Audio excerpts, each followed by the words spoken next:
Gesù piange olio e il bambino guarisce.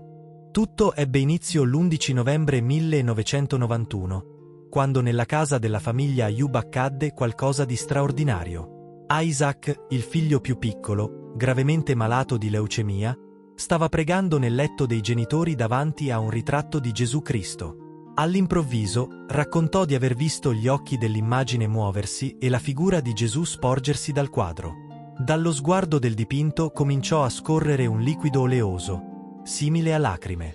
Sentendo gridare il bambino, la madre, Naed, accorse e toccando l'immagine si ritrovò la mano bagnata da quelle misteriose gocce.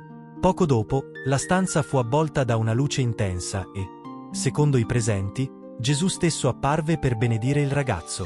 Da quel momento Isaac, che i medici avevano dato per spacciato con pochi mesi di vita, iniziò a guarire.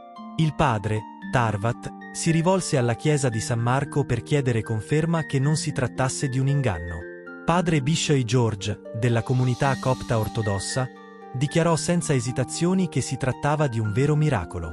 Anche il medico curante, il dottor Ate Friscalla, testimoniò che la guarigione non aveva spiegazioni scientifiche. Isaac era in fase terminale, eppure guarì improvvisamente. Con il tempo, non solo il quadro di Gesù ma anche altre immagini sacre, presenti nella casa, iniziarono a trasudare olio. Una visitatrice della Pennsylvania portò un'icona della Madonna col bambino, che anch'essa pianse lacrime oleose. Da allora, ogni mercoledì la casa si apre ai fedeli.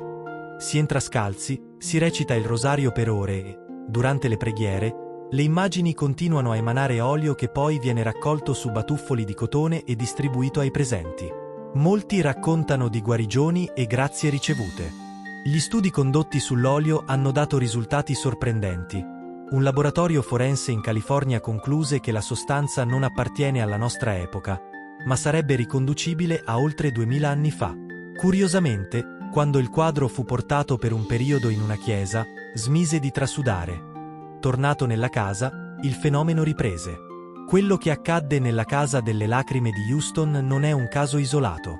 La storia della fede è costellata di segni misteriosi e icone che hanno versato lacrime inspiegabili. A Nizankovice, in Ucraina, la Madonna pianse 102 lacrime, un evento che commosse i fedeli e fu interpretato come un richiamo alla conversione e alla speranza. In Giappone, ad Akita, la statua della Vergine Maria versò lacrime per ben 101 volte, accompagnando il fenomeno con guarigioni miracolose e messaggi profetici. Questi episodi, come quello di Houston, dimostrano che le lacrime delle immagini sacre non sono soltanto un enigma inspiegabile, ma vengono percepite dai fedeli come un segno di aiuto divino, un richiamo alla speranza o persino un messaggio profetico. Ogni goccia che scende da un volto sacro diventa un simbolo di consolazione e di avvertimento, un ponte tra il cielo e la terra che invita a riflettere sul mistero della fede e sulla presenza di Dio nella vita degli uomini.